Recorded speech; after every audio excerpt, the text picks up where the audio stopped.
Hello and welcome, beautiful people. My name is Storma. I am a herbalist. I do different modalities of healing. I do fermentology. I myself have sickle cell disease, which is a condition. It's a blood condition that causes a lot of pain in the body. It's a chronic condition, but this channel is mainly for people with chronic conditions, with terminal conditions, or if you're pregnant, or if you're going through any kind of you just want to learn about health and nutrition in a natural way. Right now, this episode here, we're going to be talking about hydration because that seems to be a big issue, especially with people with sickle cell and chronic conditions, especially terminal illness as well, if you've got a condition that you're dealing with. But water is really important, and different ways of hydrating is really critical. And drinking water can be boring, let's face it, so let's spruce it up. There's different ways you can do it. Now, first things first, I want to talk about also electrolytes. Electrolytes are really important for hydrating. If you're just drinking filtered water all the time, it can actually leach all of the minerals in your bones. Not all of the minerals, but it can leach the vitamins, the minerals that are in your body. So you don't want to do that, right? Now I'm not a medical doctor, so you're always going to, talk to your doctor about any of this stuff. It's important that you have a good relationship with your doctor. If you don't like your doctor, and you need to get a doctor that you can ask questions, right? You can ask questions. You don't feel stupid. You just need somebody to talk to that, your medical professionals, you need to be able to talk to them like a friend, right? I know there's a doctor shortage. So, okay. So, and here we are. So I'm trying to, with this channel, give people options if that kind of thing is a problem. Okay, so water. Let's talk about this. Let's talk about electrolytes. Now, I have some pineapple water. Yay, pineapples. Mixing a little bit of pineapple into your water can help bring a little bit of electrolytes to your body. Coconut water, I don't have any on me right now, but coconut water is fantastic for electrolytes and hydration. People think, Gatorade. Gatorade is great, but it's actually kind of not. It's full of chemicals, color, and sugar, and just it's good, or not, like the fake sugar, NutraSweet. Don't do it. You can make your own. And the ratio to make your own Gatorade is for every 2 cups of water, it's a half a cup of organic fruit juice and a little pinch of salt. Done, right? You have your own Gatorade. You can make tons and tons of it, and you'll be fine. And you'll feel really hydrated. You'll feel a hell of a lot better than just drinking just plain old water. If you want to drink water just plain, that's fine too, but you need to have electrolytes in that. So electrolytes, if you get like a little bit of sea salt, there's pink Himalayan sea salt. You can use the dark sea salt. You can use the any of the sea salts that have not been bleached, because you need those minerals in there. And you can just put a little pinch. You're not going to taste it per se, but at least it'll give you something, right? I like the little vitamin C packets. You can go to the store. There's like electrolyte packets and that kind of stuff. Those are great too if you want. The other thing I want you to be careful with is I found out I bought a Brita water filter once years ago, and no, it was terrible. They actually put fluoride into the water. I couldn't believe it. I'm like one of the only rare people that actually reads the instructions, and at the very end of the instructions, there was like, Brita puts fluoride in your water for your healthy bones and teeth, which is just absolute hooey, because we have fluoride in our toothpaste. We have it in the mouthwash. It's in the dental floss. It's at the dentist. In some districts, in some places wherever you're living, some of them put it in the water supply. So you don't need extra fluoride for your teeth. You don't need it. And having too much fluoride isn't the best thing. Why? Why do we not want to have fluoride? What's this whole fluoride, controversy? There's a huge controversy over it. People love it. People hate it. Fluoride is natural. It is. You can get it. It comes from a rock, and you think, fluoride is great, but it's not in terms of what it does to the brain, right? We know that there are some ties to fluoride and Alzheimer's disease, right? Fluoride mixed with aluminum can cause issues with the brain, right? And especially Alzheimer's. There's this weird connection. We don't really know. It's not a connection, but a correlation. We also have an issue with it messing with the pineal gland. The pineal gland is a little gland in your brain, really important. You need it for different things that go on and processes in the body. So having too much of it is no good, right? The way back in World War II, Hitler used it on the Jews. He used huge amounts of fluoride. He put it in the water supply. He did a lot of things or whatever in order to see how its effect on people's brains, right? And he found that it made people tired and docile and just like blah. And then suddenly after World War II, after it ended, then we see the Americans taking in these German doctors and physicists and scientists, and they started using fluoride in the water supply. It started to be used everywhere, and which is really weird and kind of creepy. So who knows what's the truth or not, but let's not bother with it. We don't actually need as much as people say. You don't need it at all, actually. I don't do fluoride, and I'm alive. So it's better to just, do your own research about it, find out, a little bit about it. I find it, fluoride makes me kind of gross, like it makes my stomach feel weird. So that's why I stopped doing it. I didn't do it because of all the controversy. I just did it because my stomach didn't like it. And my body said no. So I use all natural toothpaste. I use all natural, any kind of mouth products. I say no at the dentist when they ask me, do you want a fluoride treatment? No. My teeth, they look great. They're fine. They're not falling out. We survived without it. We can live without it. But everybody's body is different. So see how you feel. Do your own research on fluoride. But if you don't want it in your body, just follow some simple rules in terms of have your water filtered. Make sure that you're not getting that stuff in the deck, right? We shouldn't be using fluoride at all if you can help it.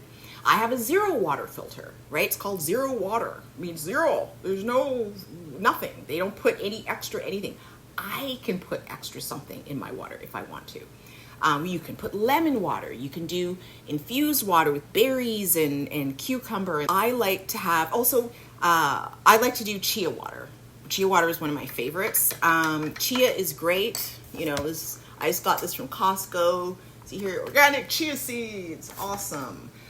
Chia is full of minerals. It's got electrolytes. You get omega-3 fatty acids. It's fantastic. Do not take chia water without soaking it first for at least 10 to 20 minutes. Why? Because all of the stuff in it, if you eat it just plain, it's yummy, it will actually pull fluid out of your body and actually pull fluid out of your bowel. And you don't want that making you more constipated. But if you soak it first, right, and then cook with it, or soak it and just drink it on its own, it's fantastic, and it will help you with your bowel, especially if you're taking a lot of medications, right? People with chronic and terminal illnesses, or if you're pregnant or whatever. Constipation can be a major problem, and it can, it's amazing. Even if you have diarrhea, it can help.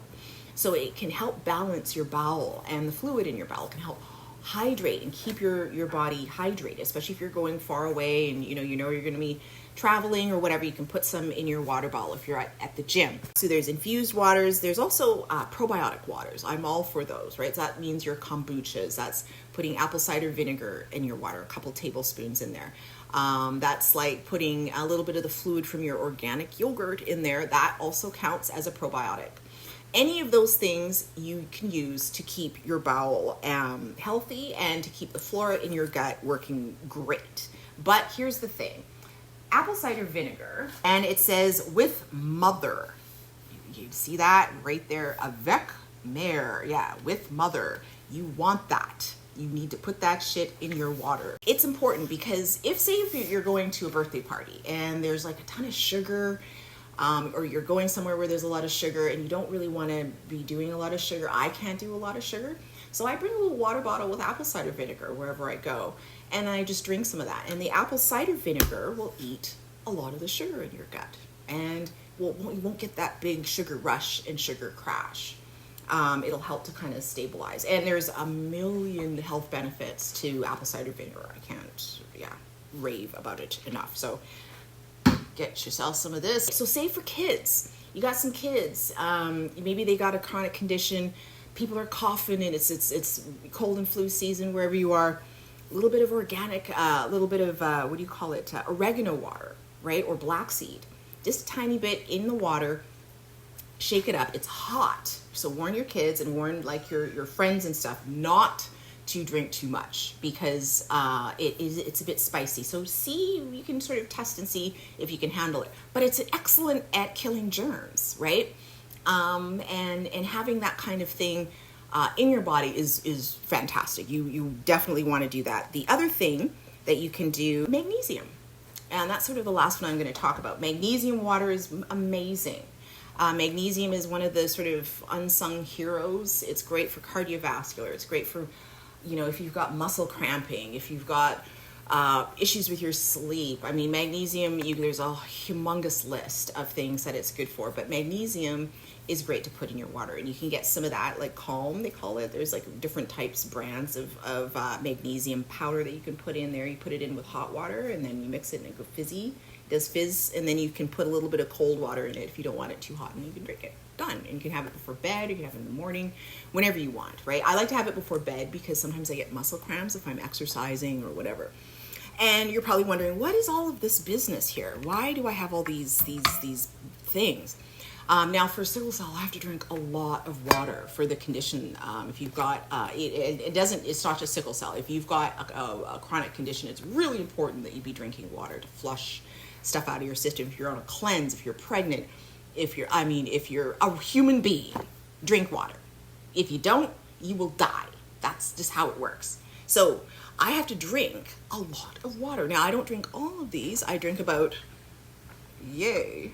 each day, give or take. And I love these. I got these from Costco, and they come in different colors. Different colors, yay! And you can put different types of water in it. If you're a type A like me, then you can have some variation in your water. And these are about 1.5 liters, right? So I like to drink about 3 to 4 liters of water a day. Everybody's water thing is, it'll vary. And then I also like to have tea, right? So I have my chai tea. I have my, this is a licorice tea for my throat. Sometimes I get sore throat in the morning. And this one is, it's got valerian tea in it before bed. So I can just drink it while I'm in bed. And if I drink all these, I know that I've reached the level of water that I need for that day, the allotment. That way I don't have to count and measure each bit of water. And then in addition to that, I'll drink stuff like this, like, some chia water. Sometimes I'm craving a little bit of pineapple juice, whatever. So anyway, so there you go. Lemon water is great too. You can also use just plain old lemon water. That's fantastic as well. It helps to alkalize the body. But there's this whole rage about you need to be alkaline, which is great for some bodies. Not everybody's body is the same. Everybody's different. And having an over-alkalized body can cause some problems, because if you're over-alkaline, you need some of that stomach acid to digest your food properly, and for your body to be able to break it down, and the body to be able to extract the food and the vitamins and the minerals out of the body. If you have an overly alkaline body, I find that your digestion might not be so great, right? And never drinking water while you eat food. Don't do that either. Like, just have like maybe half an hour in between when you have water and you whatever. And you have your meal, right? You can have wine. Sometimes I have a little glass of wine with my dinner. That's it's a ferment. So ferments are great to have with your food because it helps to digest. It helps your stomach to digest your food and all that. And and so I don't like to drink with water. That has a lot to do with food combining, and we can talk about food combining in a later time in a different video. Lastly, I wanted to talk about quickly acidity in your gut, because you need to be acid. Your gut needs to be acidic. You need that hydrochloric acid. It'll help with things like acid reflux. It'll help with things like, if you belch a lot and all that. Overly alkaline also you're more prone to sometimes colds and flus. Welcome to my channel and thank you for listening. Please link and subscribe. I think that's what you're supposed to say in these videos. I'm new to this. You could have watched any video, but you chose to watch mine. I really appreciate it. So thank you very much.